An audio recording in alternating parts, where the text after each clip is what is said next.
The ninth law. Win through your actions, never through argument. Judgment. Any momentary triumph you think you have gained through argument is really a Pyrrhic victory. The resentment and ill will you stir up is stronger and lasts longer than any momentary change of opinion. It is much more powerful to get others to agree with you through your actions without saying a word. Demonstrate. Do not explicate. Transgression of the law. In 131 BC, the Roman consul Publius Crassus Dives Mucianus, laying siege to the Greek town of Pergamus, found himself in need of a battering ram to force through the town's walls. He had seen a couple of hefty ship's masts in a shipyard in Athens a few days before, and he ordered that the larger of these be sent to him immediately. The military engineer in Athens who received the order felt certain that the consul really wanted the smaller of the masts. He argued endlessly with the soldiers who delivered the request. The smaller mast, he told them, was much better suited to the task, and indeed, it would be easier to transport. The soldiers warned the engineer that their master was not a man to argue with, but he insisted that the smaller mast would be the only one that would work with the machine that he was constructing to go with it. He drew diagram after diagram, and went so far as to say that he was the expert, and they had no clue what they were talking about. The soldiers knew their leader, and at last convinced the engineer that it would be better to swallow his expertise and obey. After they left, though, the engineer thought about it some more. What was the point, he asked himself, in obeying an order that would lead to failure?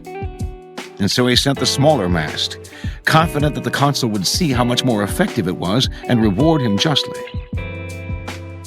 When the smaller mast arrived, Mucianus asked the soldiers for an explanation. They described to him how the engineer had argued endlessly for the smaller mast, but had finally promised to send the larger one. Mucianus went into a rage. He could not concentrate on the siege or consider the importance of breaching the walls before the town received reinforcements. All he could think about was the impudent engineer, whom he ordered to be brought to him immediately. Arriving a few days later, the engineer gladly explained to the consul one more time the reasons for the smaller mast. He went on, using the same arguments he had made with the soldiers. He said it was wise to listen to experts in these matters, and if the attack was only tried with a battering ram he had sent, the consul would not regret it. Mucianus let him finish, then had him stripped naked before the soldiers and flogged and scourged with rods until he died. Interpretation. The engineer, whose name has not been recorded by history, had spent his life designing masts and pillars, and was respected as the finest engineer in a city that had excelled in the science. He knew that he was right. A smaller ram would allow more speed and carry more force. Larger is not necessarily better. Of course, the consul would see his logic and would eventually understand that science is neutral and reason superior. How could the consul possibly persist in his ignorance if the engineer showed him detailed diagrams and explained the theories behind his advice? The military engineer was the quintessence of the arguer, a type found everywhere among us. The arguer doesn't understand that words are never neutral, and that by arguing with a superior, he impugns the intelligence of one more powerful than he. He also has no awareness of the person he is dealing with. Since each man believes that he is right, and words will rarely convince him otherwise, the arguer's reasoning falls on deaf ears.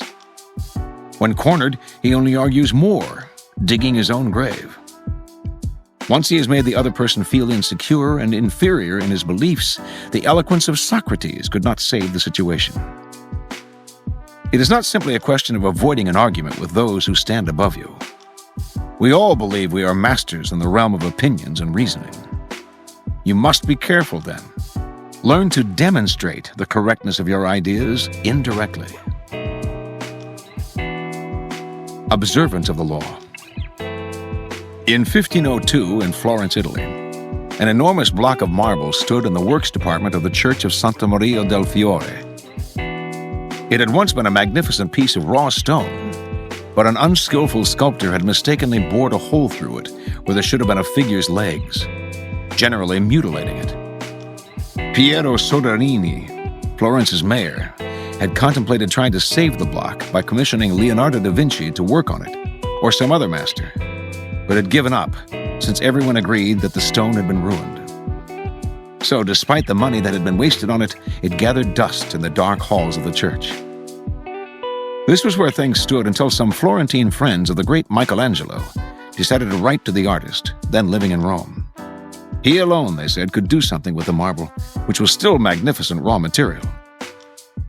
Michelangelo traveled to Florence, examined the stone, and came to the conclusion that he could, in fact, carve a fine figure from it, by adapting the pose to the way the rock had been mutilated. Soderini argued that it was a waste of time. Nobody could salvage such a disaster. But he finally agreed to let the artist work on it. Michelangelo decided he would depict a young David, sling in hand. Weeks later, as Michelangelo was putting the final touches on the statue, Soderini entered the studio. Fancying himself a bit of a connoisseur, he studied the huge work and told Michelangelo that while he thought it was magnificent, the nose, he judged, was too big. Michelangelo realized that Soderini was standing in a place right under the giant figure and didn't have the proper perspective. Without a word, he gestured for Soderini to follow him up the scaffolding. Reaching the nose, he picked up his chisel, as well as a bit of marble dust that lay on the planks. With Soderini just a few feet below him on the scaffolding, Michelangelo started to tap lightly with a chisel, letting bits of the dust he had gathered in his hand to fall little by little. He actually did nothing to change the nose, but gave every appearance of working on it. After a few minutes of this charade, he stood aside. "Look at it now." "I like it better," replied Soderini. "You've made it come alive." Interpretation. Michelangelo knew that by changing the shape of the nose, he might ruin the entire sculpture. Yet Soderini was a patron who prided himself on his aesthetic judgment. To offend such a man by arguing would not only gain Michelangelo nothing, it would put future commissions in jeopardy. Michelangelo was too clever to argue. His solution was to change Soderini's perspective, literally bringing him closer to the nose, without making him realize that this was the cause of his misperception. Fortunately for posterity, Michelangelo found a way to keep the perfection of the statue intact, while at the same time making Soderini believe he had improved it. Such is the double power of winning through actions rather than argument. No one is offended, and your point is proven. Keys to power. In the realm of power, you must learn to judge your moves by their long-term effects on other people. The problem in trying to prove a point or gain a victory through argument is that in the end, you can never be certain how it affects the people you're arguing with. They may appear to agree with you politely, but inside they may resent you. Or perhaps something you said inadvertently even offended them. Words have that insidious ability to be interpreted according to the other person's mood and insecurities. Even the best argument has no solid foundation, for we all have come to distrust the slippery nature of words. And days after agreeing with someone, we often revert to our old opinion out of sheer habit. Understand this: words are a dime a dozen. Everyone knows that in the heat of an argument, we will all say anything to support our cause. We will quote the Bible, refer to unverifiable statistics. Who can be persuaded by bags of air like that? Action and demonstration are much more powerful and meaningful. They are there before our eyes for us to see. Yes, now the statue's nose does look just right. There are no offensive words, no possibility of misinterpretation. No one can argue with a demonstrated proof. As Balthazar Gracian remarks, the truth is generally seen, rarely heard. Sir Christopher Wren was England's version of the Renaissance man. He had mastered the sciences of mathematics, astronomy, physics, and physiology. Yet during his extremely long career as England's most celebrated architect, he was often told by his patrons to make impractical changes in his design. Never once did he argue or offend. He had other ways of proving his point. In 1688, Wren designed a magnificent town hall for the city of Westminster. The mayor, however, wasn't satisfied. In fact, he was nervous. He told Wren he was afraid the second floor was not secure, and that it could all come crashing down on his office on the first floor. He demanded that Wren add 2 stone columns for extra support. Wren, the consummate engineer, knew that these columns would serve no purpose, and that the mayor's fears were baseless. But build them he did, and the mayor was grateful. It was only years later that workmen on a high scaffold saw that the columns stopped just short of the ceiling. They were dummies. But both men got what they wanted. The mayor could relax, and Wren knew posterity would understand that his original design worked and the columns were unnecessary. The power of demonstrating your idea is that your opponents do not get defensive and are therefore more open to persuasion. Making them literally and physically feel your meaning is infinitely more powerful than argument. A heckler once interrupted Nikita Khrushchev in the middle of a speech in which he was denouncing the crimes of Stalin. "You were a colleague of Stalin's," the heckler yelled. "Why didn't you stop him then?" Khrushchev apparently couldn't see the heckler and barked out, "Who said that?" No hand went up. No one moved a muscle. After a few seconds of tense silence, Khrushchev finally said in a quiet voice, "Now you know why I didn't stop him." Instead of just arguing that anyone facing Stalin was afraid, knowing that the slightest sign of rebellion would mean certain death, he had made them feel what it was like to face Stalin. It made them feel the paranoia, the fear of speaking up, the terror of confronting the leader, in this case, Khrushchev. The demonstration was visceral, and no more argument was necessary. The most powerful persuasion goes beyond action into symbol. The power of a symbol, a flag, a mythic story, a monument to some emotional event, is that everyone understands you without anything being said. In 1975, when Henry Kissinger was engaged in some frustrating negotiations with the Israelis over the return of part of the Sinai Desert that they had seized in the 1967 war, he suddenly broke off a tense meeting and decided to do some sightseeing. He paid a visit to the ruins of the ancient fortress of Masada, known to all Israelis as the place where 700 Jewish warriors committed mass suicide in 73 AD, rather than give in to the Roman troops besieging them. The Israelis instantly understood the message of Kissinger's visit. He was indirectly accusing them of courting mass suicide. Although the visit did not by itself change their minds, it made them think far more seriously than any direct warning would have. Symbols like this one carry great emotional significance. When aiming for power or trying to conserve it, always look for the indirect route. And also choose your battles carefully. If it does not matter in the long run whether the other person agrees with you, or if time and their own experience will make them understand what you mean, then it is best not even to bother with a demonstration. Save your energy and walk away. Reversal. Verbal argument has one vital use in the realm of power: to distract and cover your tracks when you are practicing deception or are caught in a lie. In such cases, it is to your advantage to argue with all the conviction you can muster. Draw the other person into an argument to distract them from your deceptive move. When caught in a lie, the more emotional and certain you appear, the less likely it seems that you are lying. This technique has saved the hide of many a con artist.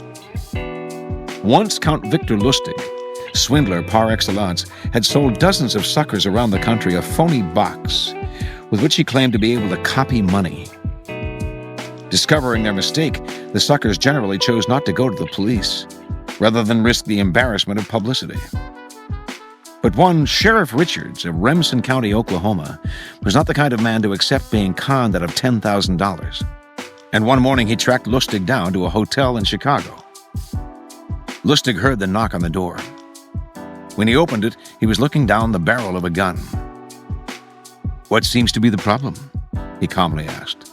"You son of a bitch!" yelled the sheriff. "I'm going to kill you! You conned me with that damn box of yours!" Lustig feigned confusion. "You mean it's not working?" he asked. "You know it's not working," replied the sheriff. "But that's impossible," said Lustig. "There's no way it couldn't be working. Did you operate it properly?" "I did exactly what you told me to do," said the sheriff. "Oh, no, you must have done something wrong," said Lustig. The argument went in circles. The barrel of the gun was gently lowered. Lustig next went to phase 2 in the argument tactic. He poured out a whole bunch of technical gobbledygook about the box's operation, completely beguiling the sheriff, who now appeared less sure of himself and argued less forcefully. "Look," said Lustig, "I'll give you your money back right now. I'll also give you written instructions on how to work the machine. And I'll come out to Oklahoma to make sure it's working properly. There's no way you can lose on that." The sheriff reluctantly agreed. To satisfy him totally, Lustig took out 100 $100 bills and gave them to him, telling him to relax and have a fun weekend in Chicago.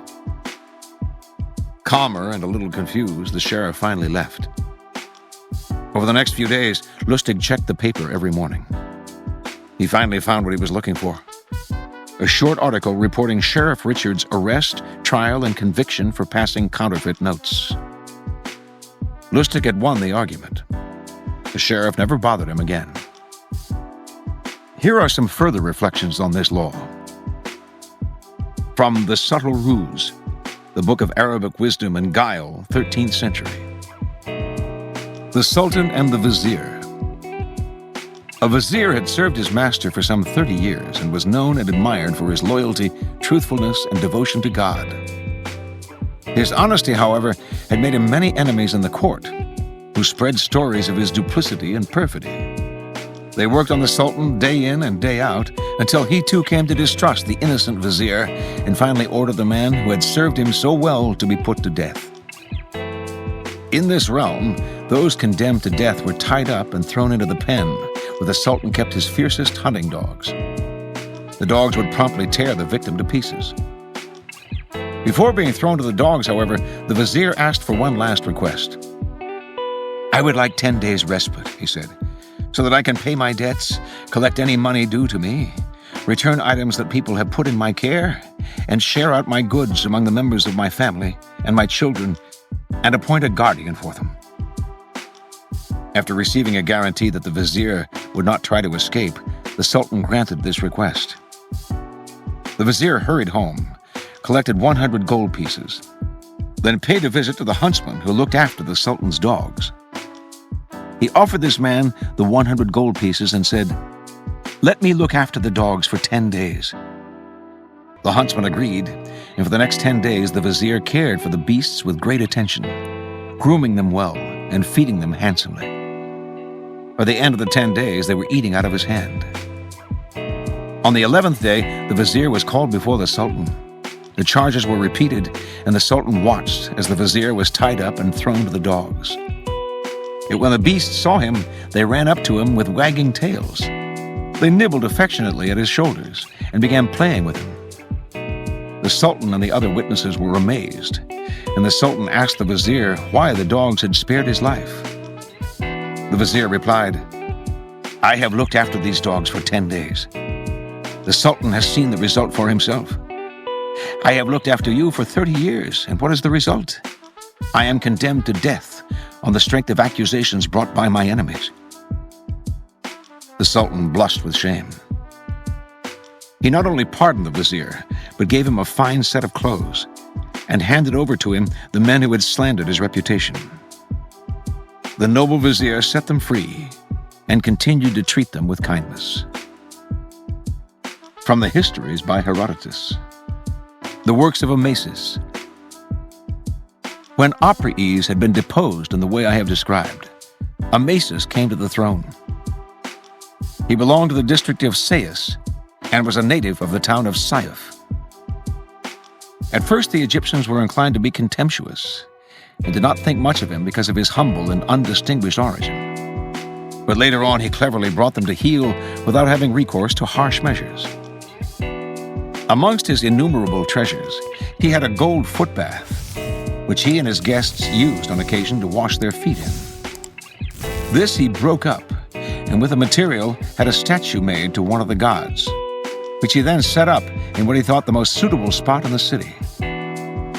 The Egyptians, constantly coming upon the statue, treated it with profound reverence.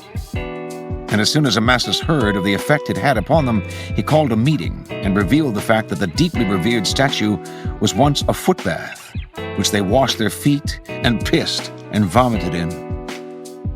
He went on to say that his own case was much the same, in that once he had been only an ordinary person and was now their king. So that just as they had come to revere the transformed foot bath, so they had better pay honor and respect to him too. In this way, the Egyptians were persuaded to accept him as their master. And from the subtle ruse, the book of Arabic wisdom and guile, 13th century. God and Abraham. The Most High God had promised that he would not take Abraham's soul unless the man wanted to die and asked him to do so. When Abraham's life was drawing to a close and God determined to seize him, he sent an angel in the guise of a decrepit old man who was almost entirely incapacitated. The old man stopped outside Abraham's door and said to him, "Oh, Abraham, I would like something to eat." Abraham was amazed to hear him say this. "Die!" exclaimed Abraham. "It would be better for you than to go on living in that condition." Abraham always kept food ready at his house for passing guests.